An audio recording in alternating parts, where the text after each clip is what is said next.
AFC divisional round is in the books, and that's bringing it to AFC Championship Sunday, meaning that two more AFC teams have gone to bed early. Their season's over with, and they've gone night-night. First one, it was the Tennessee Titans doing the unthinkable, going into Baltimore and busting the Ravens' ass. Nobody really saw this coming. Now, I did predict that it was going to be a close, hell of a game, but I just didn't think that they would hold Mr. BMF, the MVP, in check the way they did. Granted, his receivers didn't do him any justice. They dropped a lot of passes, but maybe the MVP tried to do a little too much, putting the team on his back and just couldn't sustain it. While on the other end, Derrick Henry, the beast himself, got it done. King Henry was toting the ball and just taking names. While Tannehill, he didn't throw for a lot of yards, but guess what? He had two touchdown passes that couldn't come at a better time. And he just kind of sealed the deal, and Tennessee got it done, sent the MVP and the Baltimore Ravens home early, and they have gone night-night. And then the game on Sunday, Kansas City Chiefs hosting the Houston Texans, went just as I said it, just not early in the game. I mean, I did predict Kansas City to blow out the Houston Texans. I just didn't see the 24-0 deficit coming so soon. But then in Kansas City Chief fashion, Pat Mahomes and the crew got it done. Bounced back quick, took the lead, and never looked back, sending D4 Deshaun Watson and Houston, Texas home night-night.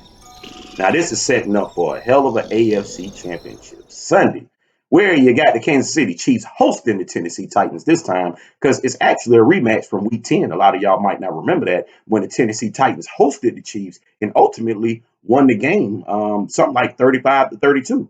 Now, in that game, that was, first of all, Mahomes' first game back from the dislocated knee injury, but it didn't have any effect. He threw for over 400-something yards, 4 touchdowns, looked unstoppable. But they jumped out early, but some mistakes that they made allowed Tennessee to jump right back into the game. They jumped out early 10-0, and a fumble for a return touchdown kind of kept the game in balance. And ultimately, it was a nice balanced attack from Tennessee that allowed them to hang in there and win the game. Derrick Henry did what Derrick Henry does, had like 180-something yards rushing, while Tannehill actually got his business in the game too, threw for a couple touchdowns and maybe like 180.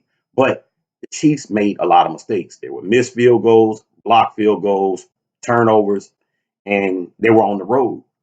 I think in this game that we're going to see this Sunday on Championship Sunday goes a little different. It's going to be a tight one. It's going to be a tough one. But the way the Chiefs can prevail is that they keep their foot on the gas, unlike they did in Week 10.